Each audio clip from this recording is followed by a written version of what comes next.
ವಿಚಾರವನ್ನ ರಿಪಬ್ಲಿಕ್ ಕನ್ನಡ ನಿಮ್ಮ ಮುಂದೆ ಇಡ್ತಾ ಇದೆ. ಮೂಡಾ ಕಚೇರಿಯ ಮೇಲೆ ದಾಳಿಗೆ ಸಿದ್ಧವಾಗಿತ್ತು ಲೋಕಾಯುಕ್ತ. ದಾಳಿಗೆ ಜಾರಿಯಾಗಿದ್ದ ವಾರೆಂಟ್ ಪ್ರತಿ ರಿಪಬ್ಲಿಕ್ ಕನ್ನಡಗೆ ಲಭ್ಯವಾಗಿದೆ. ಜೂನ್ 28ರಂದು ವಾರೆಂಟ್ ಪಡೆದುಕೊಂಡಿದ್ರು ಲೋಕಾಯುಕ್ತ ಅಧಿಕಾರಿ ಡಿವೈಎಸ್ಪಿ.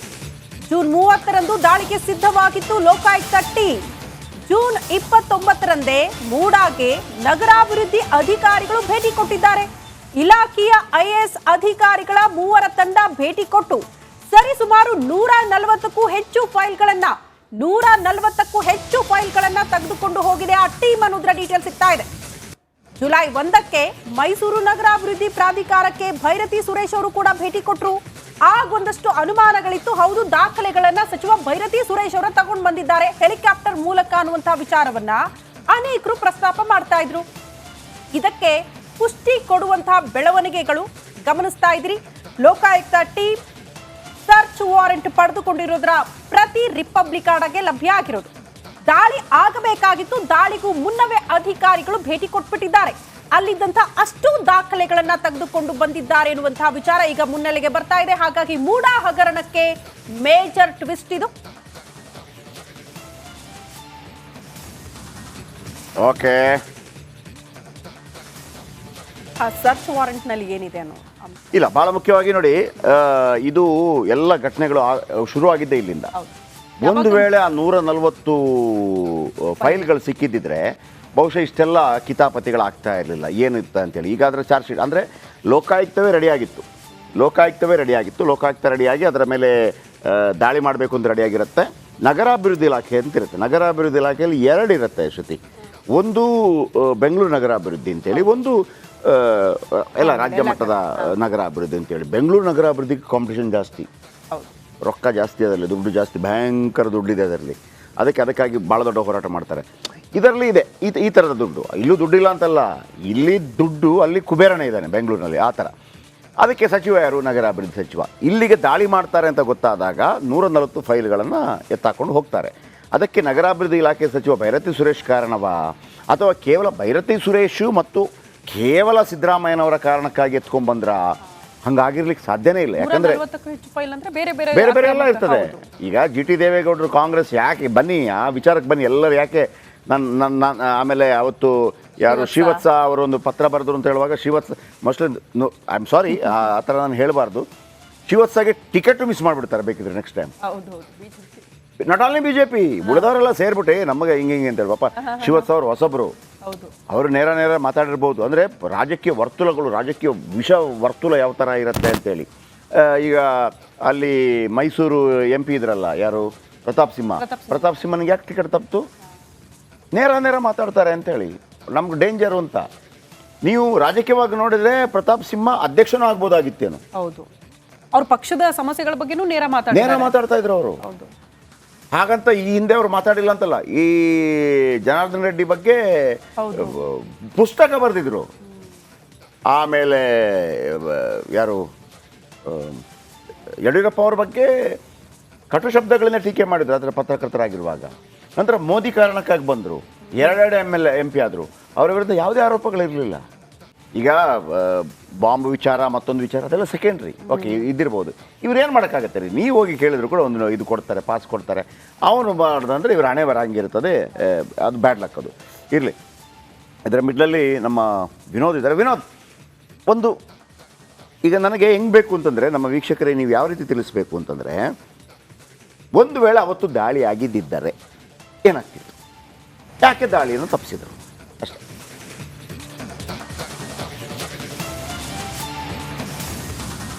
ಈಗಾಗಲೇ ಏನು ಲೋಕಾಯುಕ್ತಕ್ಕೆ ಸಾಕಷ್ಟು ದೂರುಗಳು ಸಹ ಹೋಗಿತ್ತು. ಯಾವಾಗ ಮೂಡಾದಲ್ಲಿ ಸಾಕಷ್ಟು ಭ್ರಷ್ಟಾಚಾರ ನಡೀತಾ ಇದೆ ಅಂತೇಳಿ ಪಬ್ಲಿಕಲ್ಲಿ ದೊಡ್ಡ ಮಟ್ಟದ ಟಾಕ್ ನಡೀತಾ ಇತ್ತು. ಆ ಸಂದರ್ಭದಲ್ಲಿಯೇ ಆ ಮೂಡಾಗೂ ಎಲ್ಲೋ ಲೋಕಾಯುಕ್ತ ಅಧಿಕಾರಿಗಳಿಗೂ ಕೂಡ, ಮೈಸೂರು ಲೋಕಾಯುಕ್ತ DYSP ಅವರು ಕೂಡ ಒಂದು ದೂರು ಹೋಗಿರುತ್ತೆ. 2023 ಡಿಸೆಂಬರ್ನಲ್ಲೂ ಕೂಡ 1000 ಪುಟಕ್ಕೂ ಹೆಚ್ಚು ಒಂದು ವರದಿಯನ್ನು ತಯಾರು ಮಾಡ್ತಾರೆ. ದಾಖಲೆಗಳೆಲ್ಲ ಅವರು ಆಗಾಗಲೇ ಕಲೆಕ್ಟ್ ಮಾಡಿರ್ತಾರೆ. ಇದೆಲ್ಲ ಕಲೆಕ್ಟ್ ಮಾಡಿ ಬೆಂಗಳೂರಿನ ಏನು ಲೋಕಾಯುಕ್ತ ಕಚೇರಿ ಕಳಿಸ್ಕೊಟ್ಟು ಸರ್ಚ್ ವಾರೆಂಟನ್ನು ಕೂಡ ಪಡ್ಕೊಂಡಿದ್ದಾರೆ. ಒಂದು ವೇಳೆ ಜೂನ್ 28ನೇ ತಾರೀಕು ಆ ಸರ್ಚ್ ವಾರೆಂಟ್ ಯಾವಾಗ ಬಂತು, ಜೂನ್ 28 ಸಂಜೆ 6 ಗಂಟೆಗೆ ಸರ್ಚ್ ವಾರೆಂಟ್ ಬರುತ್ತೆ. 29ಕ್ಕೆ ಎಲ್ಲ ತಯಾರಿಗಳನ್ನ ಮಾಡ್ಕೊಂಡಿರ್ತಾರೆ. ಆದರೆ ಏಕಾಏಕಿ ಅವತ್ತು IAS ಮೂವರು ಅಧಿಕಾರಿಗಳು ಬಂದು ಸಾಕಷ್ಟು ದಾಖಲೆ 140ಕ್ಕೂ ಹೆಚ್ಚು ದಾಖಲೆಗಳನ್ನ ತೆಗೆದುಕೊಂಡು ಹೋಗಿದ್ದಾರೆ ಅಂತೇಳಿ ಈಗಾಗಲೇ ಏನು ಬೆಂಗಳೂರು ಲೋಕಾಯುಕ್ತದಿಂದ ಬಿಡುಗಡೆ ಆಗಿರುವಂತಹ ಟಿಪ್ಪಣಿಯಲ್ಲಿ ಉಲ್ಲೇಖ ಆಗಿದೆ. ಸೊ ಹೀಗಾಗಿ ಒಂದು ವೇಳೆ ಅವತ್ತು ಲೋಕಾಯುಕ್ತ ಅಧಿಕಾರಿಗಳು ಸರಿಯಾದ ಸಮಯಕ್ಕೆ ದಾಳಿಯನ್ನು ಮಾಡಿದರೆ 140ಕ್ಕೂ ಹೆಚ್ಚು ದಾಖಲೆಗಳು ಅಂತಂದರೆ ಇದರಲ್ಲಿ ಪ್ರಭಾವಿಗಳಿರ್ತಾ ಇದ್ರ ಅಥವಾ ಈಗಾಗಲೇ ಏನು 2,000 ಕೋಟಿ 3,000 ಕೋಟಿ ಹಗರಣ ಆಗಿದೆ ಅಂತೇಳಿ ಎಲ್ಲರೂ ಕೂಡ ಹೇಳ್ತಾ ಇದ್ದಾರೆ. ಅದಕ್ಕೆ ಪೂರಕವಾದಂತಹ ದಾಖಲೆಗಳು, ಮಹತ್ವದ ದಾಖಲೆಗಳು ಕೂಡ ಲೋಕಾಯುಕ್ತ ಅಧಿಕಾರಿಗಳೇ ಸಿಗ್ತಾ ಇತ್ತು. ಎಲ್ಲೋ ಒಂದು ಕಡೆ ಎಲ್ಲರೂ ಕೂಡ ಸಿಕ್ಕಿ ಬೀಳ್ತಾರೆ. ನಗರಾಭಿವೃದ್ಧಿ ಇಲಾಖೆಯ ಸಚಿವರೇ ಖುದ್ದು ಮೈಸೂರಿಗೆ ಬರ್ತಾರೆ. ಅವರು ಕೂಡ ಏಕಾಏಕಿ ದಿಢೀರ್ ಯಾವುದೇ ರೀತಿಯಾದಂತಹ TP ಇರೋದಿಲ್ಲ, ಏಕಾಏಕಿ ಮೈಸೂರಿಗೆ ಹೆಲಿಕಾಪ್ಟರ್ ಬರ್ತಾರೆ. ಅವತ್ತು ಕೂಡ ಒಂದಷ್ಟು ದಾಖಲೆಗಳು ತೆಗೆದುಕೊಂಡು ಹೋಗಿದ್ದಾರೆ ಅಂತೇಳಿ ಈಗಾಗಲೇ ಶ್ರೀವಾಸ್ ಅವರು ಕೂಡ ಗಂಭೀರವಾದಂಥ ಆರೋಪವನ್ನು ಮಾಡಿದ್ದಾರೆ. ಸೊ ಹೀಗಾಗಿ ಅವತ್ತೇ ಒಂದು ವೇಳೆ ದಾಖಲೆಗಳು ಲೋಕಾಯುಕ್ತ ಅಧಿಕಾರಿಗಳಿಗೆ ಸಿಕ್ಕಿದರೆ ಎಲ್ಲೋ ಒಂದು ಕಡೆ ಸಾಕಷ್ಟು ದೊಡ್ಡ ದೊಡ್ಡ ತಿಮಿಂಗಲಗಳು ಕೆಟ್ಟಾಗೆ ಬೀಳ್ತಾ ಇದ್ದು ಯಾವುದೇ ರೀತಿಯಾದಂಥ ಅನುಮಾನ ಇಲ್ಲ. ಎಲ್ಲೋ ಒಂದು ಕಡೆ ಲೋಕಾಯುಕ್ತ ಸಂಸ್ಥೆ ಮೇಲೆ ದೊಡ್ಡ ಮಟ್ಟದ ಒಂದು ನಂಬಿಕೆ ಇದೆ ಜನರಿಗೆ. ಇದೆಲ್ಲವನ್ನು ಗಮನಿಸ್ತಾ ಹೋಗೋದಾದರೆ ಲೋಕಾಯುಕ್ತ ಅಧಿಕಾರಿಗಳೇ ಈ ಪ್ರಕರಣದಲ್ಲಿ ಭಾಗಿಯಾಗಿದ್ದಾರೆ. ಸರ್ಚ್ ವಾರೆಂಟ್ ಬರ್ತಿದ್ದಾಗಲೇ ಸಚಿವರಿಗೆ ಮಾಹಿತಿಯನ್ನು ಕೊಟ್ಟಿದ್ದಾರೆ. ಅಧಿಕಾರಿಗಳು ಬಂದು ದಾಖಲೆಗಳು ತೆಗೆದುಕೊಂಡಿದ್ದಾರೆ. ಎಗ್ರಿ ವಿನೋದ್, ಈಗ ಅಧಿಕಾರಿಗಳು ಬಂದು ಆ ದಾಖಲೆಯನ್ನು ತೆಗೆದುಕೊಂಡು ಹೋಗಬೇಕು ಅಂತಂದರೆ ಅವರ ಮೇಲಿದ್ದಂತಹ ಮಂತ್ರಿನೇ ಆದೇಶ ಕೊಟ್ಟಿರಬೇಕಲ್ಲ, ಸುಮ್ಮನೆ ಆಗಿರೋದಿಲ್ಲಲ್ವಾ? ಸೊ ಹಾಗಾಗಿ ನಾನು ನಿಮ್ಮ ಹತ್ರ ಕೇಳ್ತಿರೋದು, ರಿಪಬ್ಲಿಕ್ ಕನ್ನಡಕ್ಕೆ ಸಿಕ್ಕಿದ್ರೆ ಭಾಳ ಅತ್ಯುತ್ತಮ, ಓಕೆ. ಆದರೂ ಜನರ ಹಿತದೃಷ್ಟಿಯಿಂದ ಮೀಡಿಯಾ ಇದನ್ನು ಎಕ್ಸ್ಪೋಸ್ ಮಾಡಿದರೆ ಆ 140 ಫೈಲ್ಗಾಗಿ ಒಂದು ಹುಡುಕಾಟ ಆಗಬೇಕು. ಆ 140 ಫೈಲ್ಗಾಗಿ ಹುಡುಕಾಟ ಆಗಬೇಕು. ನಿಮಗೇನಾದರೂ ಸಿಕ್ಕಿಬಿಟ್ರೆ ನೀವು ಕಿಂಗ್ ನೋಡ್ರಿ, ಪ್ರಯತ್ನ ಮಾಡಿ. Thank you very much Vinod. Next ನೋಡೋಣ, ಅದನ್ನು ಫಾಲೋಅಪ್ ಮಾಡ್ತಾ ಇರಿ. ಆ 140 ಫೈಲ್ ಎಲ್ಲಿಗೋಯ್ತು ಸಿಗಬೇಕು. ಅದು ಸಾಮೂಹಿಕವಾಗಿ ಹುಡುಕಾಟ ಮಾಡಿ ಅದರ ಈಸಿ ಇಲ್ಲ. ಅದು ಒಂದು ಫೈಲ್ ಆದರೆ ಹುಡುಕ್ಬೋದು, ನಾವು ಹೇಳ್ಬೋದಾಗಿತ್ತು. ಒಟ್ಟಾರೆಯಾಗಿ ಅದು ಬರಬೇಕು. ಆ 140 ಫೈಲಲ್ಲಿ ಏನಿತ್ತು, ಯಾರ ಕರ್ಮಕಾಂಡ, ನಾನು ಹೇಳ್ತೀನಿ ಯಾರ ಕರ್ಮಕಾಂಡ ಇರುತ್ತೆ ಅಂತೇಳಿ. ಕಾಂಗ್ರೆಸ್ದಿರುತ್ತೆ, BJPದಿರುತ್ತೆ, JDSದಿರುತ್ತೆ. ಬೇಕಿದ್ರೆ ನೀವು ವಿನೋದ್ ಆ 140 ಫೈಲ್ಗಳಲ್ಲಿ ಏನಿರ್ಬೋದು ಅಂಥೇಳಿ ಪ್ರತಾಪ್ ಸಿಂಹ ಅವ್ರ ಹತ್ರ ಒಂದು ಬೈಟ್ ತಗೊಳ್ಳಿ. ಪ್ರತಾಪ್ ಸಿಂಹ ಅವ್ರ ಹತ್ರ ಒಂದು ಬೈಟ್ ತಗೊಳ್ಳಿ. H. ವಿಶ್ವನಾಥ್ ಹತ್ರ ಒಂದು ಬೈಟ್ ತಗೊಳ್ಳಿ, ಗೊತ್ತಾಗ್ಬಿಡ್ತದೆ. ಯಾಕಂದರೆ ಅವರೆಲ್ಲ ಅದ್ರ ಬಗ್ಗೆ ಗೊತ್ತಿರೋರು. H. ವಿಶ್ವನಾಥ್ ಅವರು ಕೂಡ ಕೇಳೇ ಬಿಡಬೇಡಿ ವಿನೋದ್. S, next.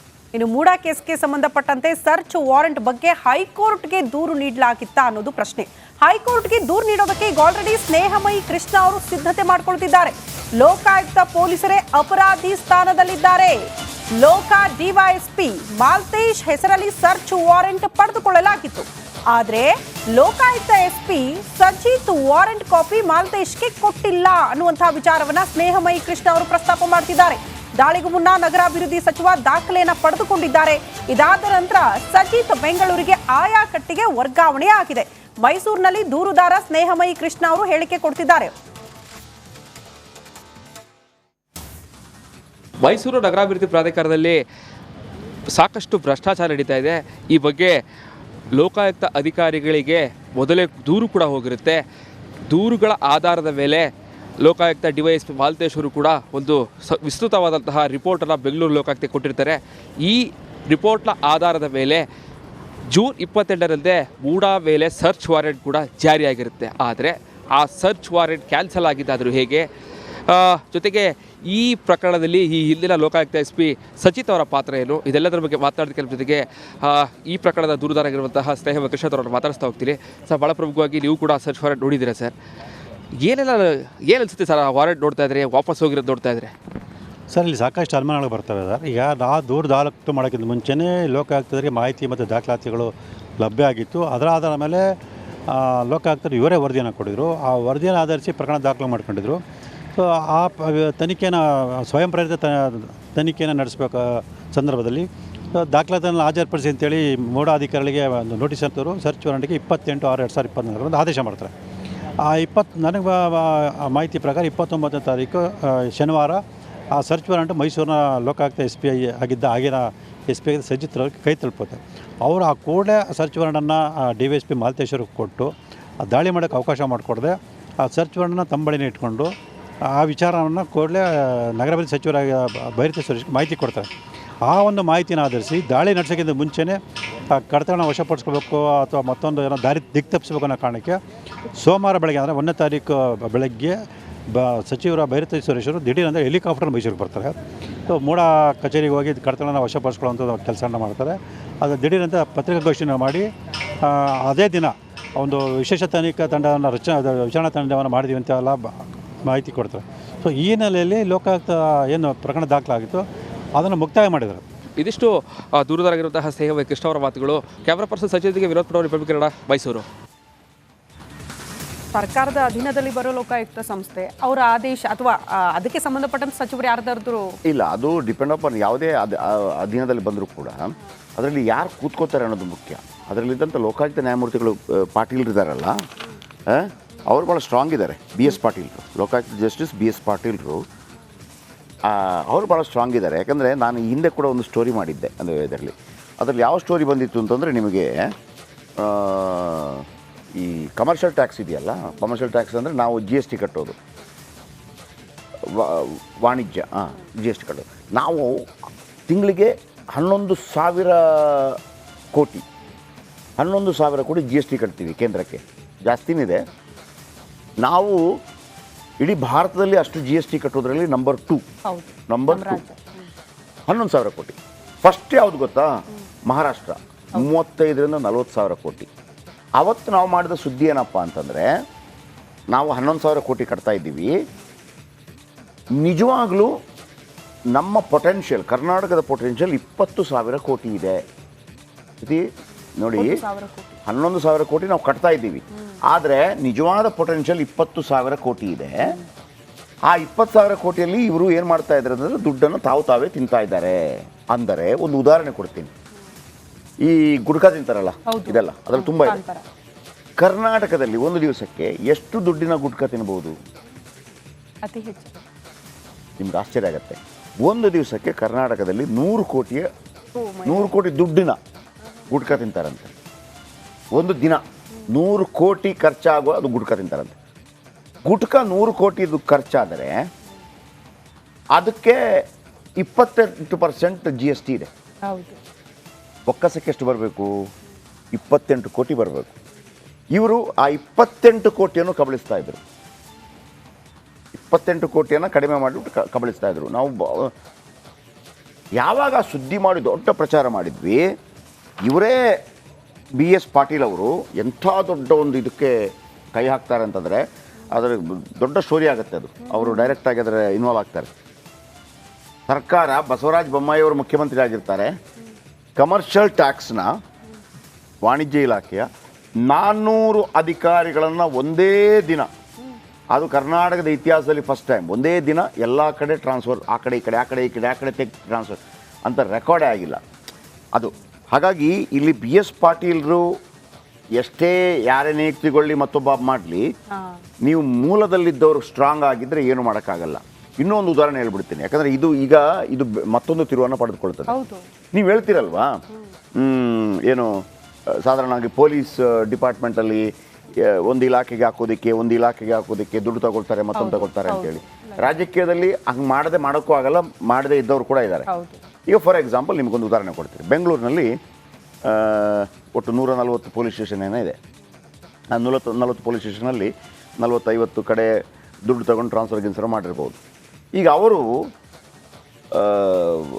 ಕೆಟ್ಟ ವ್ಯವಸ್ಥೆಯನ್ನು ತರುವಂಥ ಸಾಧ್ಯತೆ ಇರುತ್ತೆ. ಅವರು ದುಡ್ಡು ಮಾಡಿಕೊಳ್ಳುವಂಥ ಪ್ರಯತ್ನ ಮಾಡ್ತಾರೆ ಅಂತ. ಆಗ ಆ ವ್ಯವಸ್ಥೆಯನ್ನು ಸರಿಪಡಿಸೋದೇ ಗೊತ್ತಾ? ಕಮಿಷನರ್ ಆಗಿ ಬರ್ತಾನಲ್ಲ, ಅವನನ್ನು ಸ್ಟ್ರಾಂಗೆಸ್ಟ್ ಆಗಿ ಮಾಡೋದು, ಅವನನ್ನು ಒಂದು ನಯಾ ಪೈಸೆ ದುಡ್ಡಿಲ್ಲದೆ ನಿಯುಕ್ತಿಗೊಳಿಸೋದು. ಅಥವಾ DIG ಇರ್ತಾರಲ್ಲ, ಅವರನ್ನು ಒಂದೇ ಒಂದು ನಯಾ ಪೈಸೆ ದುಡ್ಡಿಲ್ಲದೆ ನಿಯುಕ್ತಿಗೊಳಿಸೋದು.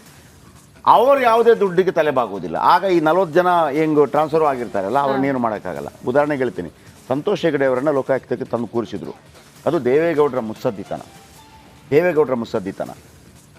ಯಾಕಂದರೆ ಸಂತೋಷ್ ಹೆಗಡೆ ಅವರನ್ನು ತಂದು ಕೂರಿಸಿದ್ರೆ ಅವರನ್ನೆಲ್ಲ ನೀವು ಮೌಲ್ಡ್ ಮಾಡೋಕ್ಕಾಗಲ್ಲ, ದುಡ್ಡು ಕೊಟ್ಟು. ಮತ್ತು ಅವರು ಕೆಲಸ ಮಾಡ್ತಾ ಇದ್ದಾರೆ. ಆಗ ಆಡಳಿತ ವ್ಯವಸ್ಥೆ ಕುಸಿದೋಗೋದಿಲ್ಲ. ಈ ಮೂಢ ವಿಚಾರ ಇದೆಯಲ್ಲ ವೀಕ್ಷಕರು, ನೆನಪಿಟ್ಕೊಳ್ಳಿ, ಇದು ಮತ್ತೊಂದು ಮಗ್ಗಲು. ಇದು 140 ಇದೆಯಲ್ಲ, ಮತ್ತೊಂದು ಮಗ್ಗಲು. ಆಮೇಲೆ ಇನ್ನೊಂದು ವಿಚಾರ ಏನಪ್ಪ ಅಂದರೆ, ನನಗೆ ಈಗ ಗಣೇಶ್ ಕಾಸರಗೋಡು ಒಂದು ಮೆಸೇಜ್ ಹಾಕಿದ್ರು. ನಾನೊಂದು ಉದಾಹರಣೆ ಕೊಟ್ಟೆ ಗೊತ್ತಾ, BJP ಮತ್ತು ಇದಕ್ಕೆ ಯಾವುದು ನನಗೆ ಅನಿಸ್ತು, ನಾನು ಆ ಥರ ಹೇಳಬಾರ್ದಿತ್ತೇನೋ ಅಂತೇಳಿ, ಅತ್ತೆ ಸೊಸೆ ವಿಚಾರ. ಸೊ ಆ ಪದ ಬಳಸಬಾರ್ದಿತ್ತು ಶೆಟ್ರಾಯ ಅಂತೇಳಿ ಭಾಳ ಪ್ರೀತಿಯಿಂದ ಗದರಿದ್ದಾರೆ. ಸೊ ಮತ್ತೊಮ್ಮೆ ಆ ಒಂದು ಪದ ನಾನು ಬಳಸಬಾರ್ದಿತ್ತು, ಸಾರಿ. ಅದು ಒಂದು ಗಾದೆ ಮಾತಿರೋ ಕಾರಣಕ್ಕಾಗಿ ಹೇಳಿದೆ. ಮತ್ತೊಮ್ಮೆ ಲೈವಲ್ಲಿ ಸಾರಿ ಕೇಳ್ತಾ ಇದ್ದೀನಿ ಆ ವಿಚಾರಕ್ಕೆ ಸಂಬಂಧಪಟ್ಟ